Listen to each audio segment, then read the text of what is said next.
नमस्कार दोस्तों, स्वागत है आपका स्पीक जी न्यूज पर। मैं रोहित अकेला आज आपको बताऊंगा कि नीतीश कुमार सुशासन बाबू से अवसरवादी राजनीतिज्ञ कैसे हो गए हैं। यह विडंबना ही है कि जिस लालू प्रसाद यादव की वो भ्रष्टाचार के लिए आलोचना करते थे, उन्हीं के साथ उन्हें गठबंधन करना पड़ा था।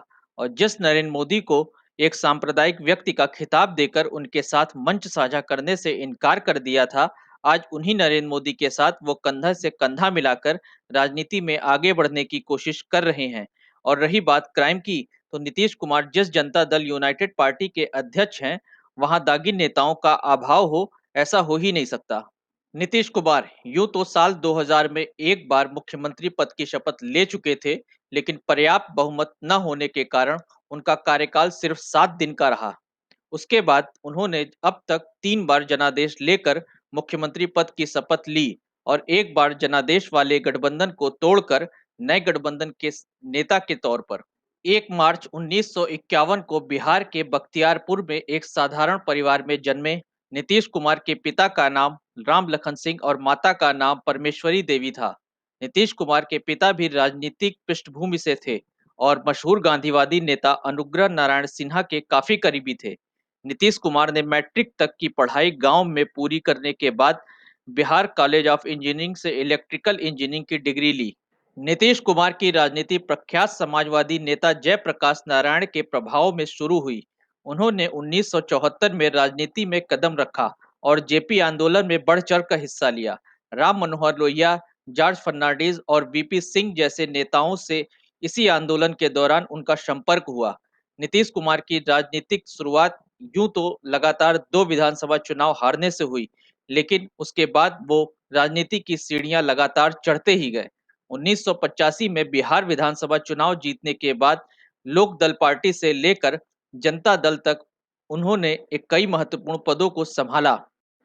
साल 2000 में वो पहली बार मुख्यमंत्री बने, लेकिन उनका कार्यकाल सिर्फ 7 दिन तक चल पाया और सरकार गिर गई। अटल बिहारी वाजपेयी की सरकार में उसी साल उन्हें फिर से रेल मंत्री बनाया गया।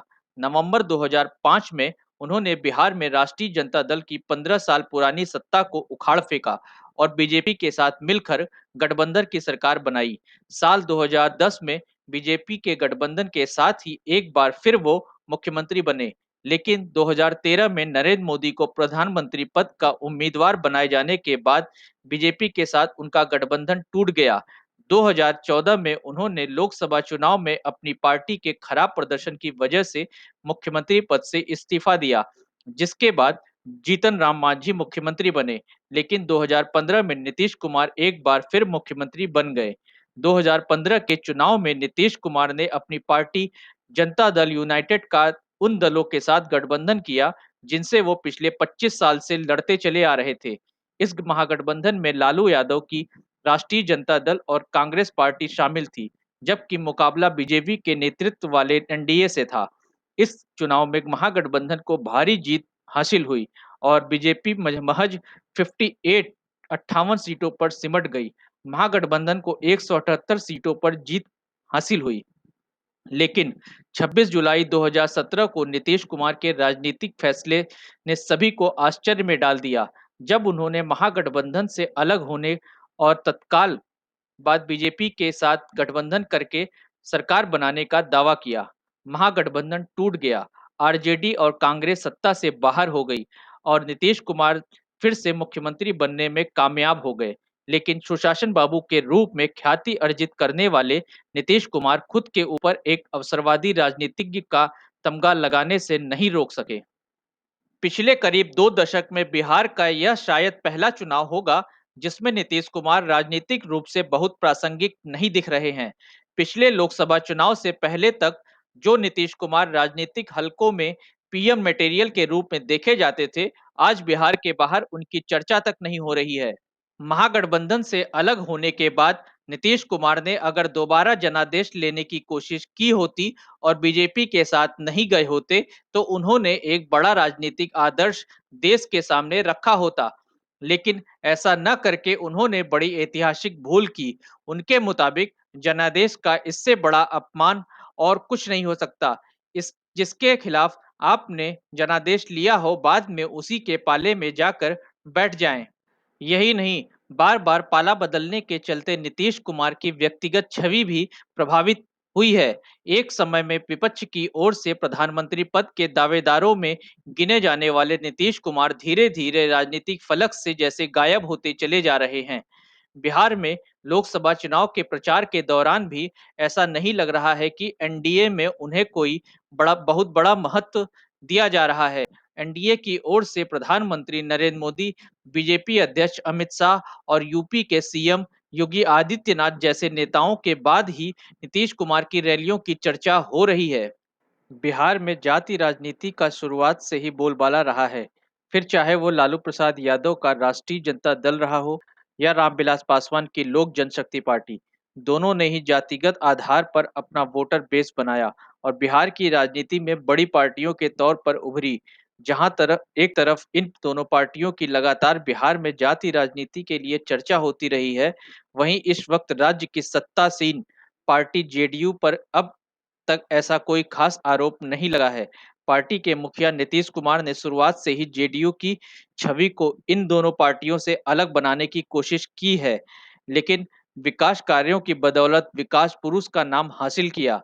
हालांकि बीते कुछ समय में सीएम नीतीश कुमार पर भी प्रशासनिक और राजनीतिक पदों पर अपनी जाति के लोगों को ही बिठाने का आरोप लग रहा है।